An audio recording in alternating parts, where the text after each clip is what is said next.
नमस्कार, मैं रितेश कुमार। आज हम देखने के लिए महिंद्रा यूओ टेक प्लस 275 जो कि यूओ 275 DI का एक अपग्रेड वर्जन है। आगे वीडियो में इसका technical specification, power figure, gear box, PTO, axle, इन सारी चीज़ों के बारे में बात करेंगे। तो चलिए आगे बढ़ते हैं इंडिया ट्रैक्टर टेक के साथ। इसमें हमें सिंगल पीस बोनेट देखने को मिल जाता है और यहाँ पर महिंद्रा यूओ टेक प्लस का ये न्यू स्टिकर इसमें दिया गया है और ये 275 DI लिखा गया है। और ये इसके न्यू ग्राफिक्स एलिमेंट को देख सकते हैं। यहाँ पर आपको ये हल्के से डॉट्स देखने को भी मिल जाएंगे। और first time in industries 6 year warranty इसमें दिया गया, जो कि बहुत ही अच्छी बात है। और इसके कलर का जो क्वालिटी है ये भी पहले से इम्प्रूव्ड लग रहा है। फ्रंट में आपको महिंद्रा का लोगो मिल जाएगा। बड़े साइज में इसके हेलोजन हेडलैम्प को देख सकते हैं और ये इसका ग्रिल कुछ इस तरह से डिजाइन किया हुआ है। इसमें ग्रे कलर में स्ट्रिप देखने को भी मिल जाता है, जो कि इसके खूबसूरती को और भी बढ़ाता है। और ये साइड में भी आपको ग्रिल मिल जाएगा, जिससे इसके रेडिएटर तक अच्छे से हवा पहुंच सके। कुछ इस तरह से इसे डिजाइन किया गया है। और इसका जो बॉनेट है ये सामने की ओर ओपन होता है, उसको ये लॉक करने के लिए यहाँ पर ये अरेंजमेंट मिल जाएगा। ये रहा इसका साइलेंसर और इसका मफलर आपको बाहर में मिल जाता है और इसमें प्रोटेक्शन के लिए नेट लगाकर भी दिया गया है। और राइट साइड से ट्रैक्टर के फुल व्यू को देख सकते हैं। इसके बॉनेट को ओपन करने के लिए यहाँ पे ये लीवर मिल जाएगा। इसकी मदद से इसे आप बड़े आसानी से ओपन कर सकते हैं और ये कुछ इस तरह से सामने की ओर ओपन होगा। बात करें इसके इंजन का, तो इसमें 3 सिलेंडर नेचुरली एस्पिरेटेड इंजन दिया हुआ है, जो कि बॉश के इंडियन फ्यूल पंप के साथ में आता है। और इस प्रकार का जो पंप होता है बिल्कुल ही मेंटेनेंस फ्री होता है। और इसकी मदद से मान लो इसमें कभी कम डीजल ना होने की वजह से अगर एयर आ जाता है तो उसे आप बड़े सारी से यहाँ से पंप करके निकाल सकते हैं। और यह 3 सिलेंडर होने की वजह से बहुत ही कम डीजल लेता है। इस वजह से इसका वर्किंग कॉस्ट भी आपको बहुत ही कम लगेगा। और महिंद्रा ने यह दावा किया है कि इसमें लगा हुआ इंजन परफॉर्मेंस के साथ ही साथ आपको माइलेज भी काफ़ी अच्छा देगा। राइट साइड में इंजन ऑयल फिल्टर मिल जाएगा। बात करें इसके कूलिंग सिस्टम का, तो इसमें कूलेंट रिजर्वायर के साथ वाटर कूल इंजन देखने को मिल जाता है। और इसका जो कूलेंट बॉक्स है ये सामने में ऐसे वर्टिकल बॉक्स लगाया हुआ है और फाइबर का रेडिएटर फैन दिया गया है। और यहाँ पे आप ये सभी बेल्ट्स को देख सकते हैं। और टेक प्लस सीरीज की एक खास बात यह है कि इसमें आपको ऊपर में प्री क्लीनर देखने को नहीं मिलेगा। और काफी किसान भाइयों का यही डिमांड था कि ये जो प्री क्लीनर है उसको ऊपर से हटा दिया जाए। तो महिंद्रा ने फाइनली प्री क्लीनर को निकाल दिया है और अंदर में डुअल एलिमेंट के साथ ड्राई टाइप एयर फिल्टर दिया हुआ है। और इसके एयर फिल्टर है यह क्लॉगिंग इंडिकेटर के साथ में आता है, मतलब चौक होने की कंडीशन में आपको बताकर आपकी सहायता करता है, जिससे आप इसका समय समय पर मेंटेनेंस कर सके। बात करें इसके पावर फिगर, तो यह ट्रैक्टर 37 HP का पावर 2100 इंजन रेटेड RPM पर और लगभग 146 न्यूटन मीटर का टॉर्क प्रोड्यूस करता है, जो कि अपने कैटेगरी के हिसाब से ठीक ही है। फ्यूल टैंक का जो कैप है ऊपर में सेंटर में दिया गया है और इसमें मेटल का फ्यूल टैंक देखने को मिल जाता है, जो कि आता है एक डीजल फिल्टर के साथ में। लेफ्ट साइड में टूल बॉक्स मिल जाएगा, जो कि मेटल का दिया गया है। 6 ईयर की स्टैंडर्ड वारंटी देने की वजह से ये जो ट्रैक्टर है वैल्यू फॉर मनी प्रोडक्ट बन जाता है। और शायद ही कोई और इंडस्ट्री होगा जो 6 ईयर की वारंटी अपने ट्रैक्टर में देता हो। अगर आपको पता हो तो आप हमें कमेंट बॉक्स में उस कंपनी का नाम जरूर बताएं। राइट साइड में बैटरी बॉक्स मिल जाता है, इसके अंदर बैटरी रखा हुआ है। और आप देख सकते हैं इसके ग्राउंड क्लियरेंस को बरकरार रखने के लिए इसे ऊंचाई पर माउंट किया गया है। ये रहा इसका अल्टरनेटर। बात करें इसके स्टीयरिंग का, तो इसमें balance type double acting power steering दिया हुआ है। और इस प्रकार का जो स्टीयरिंग होता है काफी स्मूथ ऑपरेट होते हैं। इसे आप एक उंगली से ऑपरेट कर सकते हैं, कुछ इतना स्मूथ होते हैं। और महिंद्रा अपने इस HP कैटेगरी में भी डबल एक्टिंग पावर स्टीयरिंग दिया हुआ है, जो कि काफी अच्छी बात है। और आप किसी ऐसे ट्रैक्टर के बारे में जानते हो जो इस कैटेगरी में डुअल एक्टिंग पावर स्टीयरिंग देता हो, तो आप कमेंट बॉक्स में उस ट्रैक्टर का हमें नाम जरूर बताएं। इसमें non adjustable type heavy front axle दिया गया है। और ये सब डिज़ाइन को देख सकते हैं, जो कि काफ़ी हैवी ड्यूटी डिज़ाइन किया गया है। और यहाँ पर स्पिंडल को देख पा रहे होंगे, ये सब चीज़ काफ़ी मजबूत और बड़े साइज में दिया गया है। और ये अंदर से देख सकते हैं इसका रिम कुछ इस प्रकार से है। और ये रिम थिकनेस को भी देख पा रहे होंगे, कुछ इतना मिल जाता है। इसमें हमें कुछ इस प्रकार से फ्रंट बम्पर मिल जाता है और इसे यहाँ पर नट बोल्ट्स की मदद से अटैच किया गया है, जैसा कि देख सकते हैं। और यहाँ पर आपको एक्स्ट्रा वेट के रूप में भी मिल जाता है। और फ्रंट से इसका लुक कुछ इस तरह से दिखाई देता है। यहाँ पे मेटल कनक से यूनिट मिल जाएगा। इसमें मल्टीपल होल्स दिए हुए हैं, जिसकी मदद से आप इसके HP कैटेगरी के हिसाब से इसमें कुछ इम्प्लीमेंट आसानी से अटैच कर सकें। आप में से जिन किसान भाइयों ने यह ट्रैक्टर परचेस करने का सोच रखा है, तो आप हमें कमेंट बॉक्स में जरूर बताएं। और कब खरीदने वाले हैं ये भी हमारे साथ शेयर कर सकते हैं। इसमें टेंडम टाइप पंप देखने को मिल जाता है। इसका मतलब एक ही पंप से स्टीयरिंग और हाइड्रोलिक दोनों के लिए काम होता है। और ये हाइड्रोलिक के लिए गया हुआ पाइपलाइन को देख सकते हैं। और ये स्टीयरिंग के लिए कुछ इस तरह से गया हुआ है। यहाँ पर बड़े साइज में आपको हाइड्रोलिक ऑयल फिल्टर देखने को मिल जाता है। और यहाँ पे आप पूरा ये सभी डिजाइन को देख सकते हैं, कुछ इस तरह से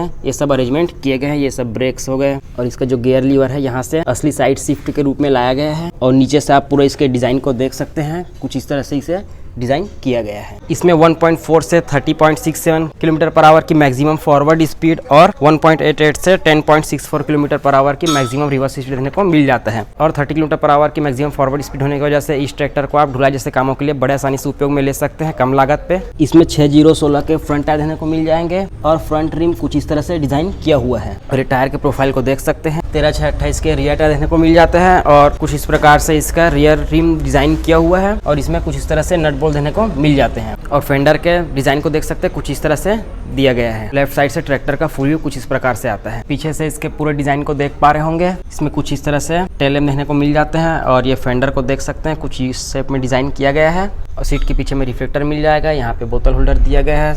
ये नॉब की मदद से सीट को वेट के अकॉर्डिंग एडजस्ट कर पाएंगे। यहाँ पे 7 पिन सॉकेट मिल जाता है। यहाँ पे लाइट्स अलग से दिए गए हैं और ये टॉपलिंग टो करने के लिए अलग से टो पॉइंट। ये रहा प्लाउ लैम्प। लेफ्ट फेंडर में लेबलिंग प्लेट मिल जाएगा। यहाँ पे आप मॉडल नेम को देख सकते हैं और ये मैन्युफैक्चरिंग डेट और यहाँ पे SFC ग्राम पर किलोवाट आवर और ग्राम पर HP पर आवर में बताया गया है, जैसे कि देख पा रहे होंगे। ये 252 और ये 188 और इसमें मैक्सिमम PTO पावर 33.5 HP का मिल जाता है, जो कि 37 HP कैटेगरी के ट्रैक्टर के लिए बहुत ही अच्छी बात है। बात करें इसके हाइड्रोलिक्स का, तो इसमें 30 लीटर प्रति मिनट ऑयल फ्लो रेट के साथ 1500 kg की लिफ्टिंग कैपेसिटी मिल जाती है। और लोअर लिंक के डिजाइन को देख पा रहे होंगे, काफी हैवी ड्यूटी डिजाइन किया हुआ है और इसमें चैन टाइप स्टेबलाइजर मिल जाता है। इसके लेंथ को अपनी जरूरत के हिसाब से एडजस्ट कर पाएंगे। और ये दूसरे साइड के आर्म को देख सकते हैं, जो कि कुछ इस प्रकार से दिया गया है। इसमें 2 पॉइंट सेंसिंग के साथ में automatic depth and draft control sensor देखने को मिल जाता है। बात करें इसके एक्सल का, तो इसमें आधुनिक जमाने का EP साइक्लिक रिडक्शन टेक्नोलॉजी के साथ में आने वाला रियर एक्सल यूज किया हुआ है, जो कि ट्रैक्टर इंडस्ट्री में सबसे बेस्ट रियर एक्सल होता है। लोड को कभी भी डायरेक्ट क्राउन पिनर पर नहीं पड़ने देता है, जिसकी वजह से आपका क्राउन पिनर हमेशा सुरक्षित बना होता है। और इसी एक्सल की मदद से आप इस ट्रैक्टर के पावर का भरपूर इस्तेमाल कर सकते हैं बिना किसी टूट फूट के टेंशन के। और इस कैटेगरी में कौन सा ट्रैक्टर में आपको EP साइक्लिक रिडक्शन मिल जाता है, आप हमें कमेंट बॉक्स में उस ट्रैक्टर का नाम जरूर बताएं। यहाँ पे कुछ वार्निंग स्टिकर मिल जाते हैं, इसे आप पढ़ सकते हैं और यहाँ पर भी ये सब दिया गया है। लेफ्ट फेंडर में गियर सिलेक्शन चार्ट मिल जाता है। इसमें कौन सी इंप्लीमेंट के लिए कौन सा गियर यूज करना है, ये बहुत ही अच्छे तरीके से बताया गया है। इसको आपको जरूर फॉलो करना चाहिए। इसमें ऑक्सिलरी वाल्व फिट करने के लिए कंपनी फिटेड पाइपलाइन मिल जाता है, जो कि काफी अच्छी बात है। बात करें इसके PTO का, तो इसमें 33.5 HP का 6 स्प्लाइन PTO दिया हुआ है, जो कि आता है 540 स्टैंडर्ड PTO स्पीड के साथ में। इसके प्लेटफॉर्म पर चढ़ने के लिए सिंगल फुट स्टेप दिया हुआ है, जो कि काफी सही जगह पर दिया गया है। और इसके फेंडर में हमें कुछ इस प्रकार से लाइट मिल जाता है और इन सब की मदद से इसमें आप बड़े आसानी से चढ़ और उतर सकते हैं। यहाँ से इसके पूरे डैशबोर्ड सहित फुल प्लेटफॉर्म और ये फेंडर के लुक को देख सकते हैं। कुछ इस प्रकार से 3 स्पोक के साथ में इसका स्टीयरिंग व्हील मिल जाएगा। और ये मीटर कंसोल को देख सकते हैं, इसमें एनालॉग प्रकार में RPM मीटर, यहाँ पर MID मिल जाएगा। और ये न्यूट्रल, पार्किंग, इंडिकेटर, अगर डीजल में वाटर आ जाता है तो यहाँ पे बताएगा। ये PTO के लिए, ये सर्विस रिमाइंडर और बैटरी, ये हाई टेम्परेचर होने पे जलेगा, ये लो प्रेशर। और इसका रेडिएटर अगर चोक हो जाता है तो ये हैंड ब्रेक, ये इंडिकेटर। अगर आप इसके क्लच पे पैर रखे हुए चलाते रहेंगे तो यहाँ पे ये ब्लिंक करके आपको वार्न कर देगा। तो कुछ इतना इन्फॉर्मेटिव इसमें इंस्ट्रूमेंट क्लस्टर मिल जाता है। ये रहा इसका हैंड थ्रोटल लीवर, इसके प्लाउ लाइट को ऑन ऑफ करने के लिए, इग्निशन की, इंजन स्टॉप करने के लिए। यहाँ पे चार्जिंग सॉकेट मिल जाएगा, मोबाइल होल्डर, पार्किंग लाइट्स के लिए। और ये कॉम्बिनेशन टाइप से लाइट का स्विच दिया गया है। इसमें सभी प्रकार के लाइट्स को आप कंट्रोल कर पाएंगे और इसी में हॉर्न का बटन भी मिल जाता है। और सीट में बैठने से ड्राइवर व्यू कुछ इस तरह से आता है। इसमें पूरी तरह से फ्लैट प्लेटफॉर्म मिल जाता है, जो कि काफी आरामदायक है। और इसमें उस टाइप के क्लच पेडल और ब्रेक पेडल दोनों देखने को मिल जाएगा। और पुश टाइप के होने के बाद भी इसके जो क्लच पेडल है काफ़ी स्मूथ दिया गया है। और इसमें ऑयल लिमिट डिस्क ब्रेक मिल जाता है। और ये रहा इसका एक्सीलेटर पेडल, इसमें सिंगल क्लच मिल जाएगा। इसका मतलब एक ही क्लच से PTO और ट्रांसमिशन दोनों के लिए काम होगा। राइट साइड के फेंडर को देख पा रहे होंगे, इसमें बड़े साइज में आपको फेंडर ग्रिल मिल जाता है। ये रहा इसका पोजीशन कंट्रोल और ड्राफ्ट कंट्रोल लीवर, जो कि आपके रीच में इसे दिया गया है, जो कि काफ़ी आरामदायक है। ब्रेक लॉक करने के लिए लीवर मिल जाता है, कुछ इस तरह से आप ब्रेक लॉक कर सकते हैं। टेक प्लस 275 के PTO लीवर को देख सकते हैं और यहाँ पर चार्ट दिया हुआ है। और इसमें बताया गया है कि इंस्ट्रूमेंट क्लस्टर में दिए हुए RPM में सेट करके आप 540 इकोनॉमी, रिवर्स और 540 स्टैंडर्ड PTO यूज कर सकते हैं। लेकिन हमने इसके इंस्ट्रूमेंट क्लस्टर में ऐसा कुछ नहीं पाया, इस वजह से हमें लग रहा है कि इसमें केवल 540 स्टैंडर्ड PTO स्पीड ही दिया गया है। बात करें इसके गियर बॉक्स का, तो इसमें 1, 2, 3, 4 रिवर्स और हाई लो मीडियम। इसका मतलब इसमें 12 फॉरवर्ड और 3 रिवर्स गियर दिया हुआ है, जो कि शायद ही इस कैटेगरी में किसी और ट्रैक्टर में आपको इतने गियर ऑप्शन मिलेगा, जो कि इस ट्रैक्टर की खासियत है। और इसमें fully constant mesh type gear box use किया हुआ है। और ट्रैक्टर में जितने अधिक गियर होते हैं उतने फायदेमंद होते हैं, क्योंकि आप प्रत्येक कंडीशन के हिसाब से सूटेबल गियर का चुनाव बड़े आसानी से कर सकते हैं। इसके सीट को देख पा रहे होंगे कुछ इस तरह से दिया गया है और इस लीवर की मदद से इसके सीट को आप लेंथ के अकॉर्डिंग बड़े आसानी से एडजस्ट कर पाएंगे और सीट के नीचे में हमें ट्रांसपोर्ट लॉक का सुविधा भी मिल जाता है और ये कुछ इस तरह से इसे डिज़ाइन किया गया है। लेफ्ट साइड के नीचे के पूरे डिज़ाइन को देख सकते हैं, इसमें ये सभी चीज़ अरेंजमेंट कुछ इस तरह से दिया गया है। यह ट्रैक्टर छोटे वर्ग और मध्यम वर्गीय किसानों के लिए काफ़ी फायदेमंद साबित होगा। तो इतना कुछ स्पेसिफिकेशन और फीचर्स देखने को मिल जाएगा आपको Mahindra Yuvo tech plus 275 DI में, जो कि इस ट्रैक्टर को खास बनाता है। अगर आपके मन में इस ट्रैक्टर से कोई भी डाउट या कुछ क्वेश्चन हो तो आप हमें कमेंट बॉक्स में पूछ सकते हैं, हम सुझाव देने का पूरा कोशिश करेंगे। तो चलिए आते हैं अगले वीडियो के साथ, तब तक के लिए नमस्कार।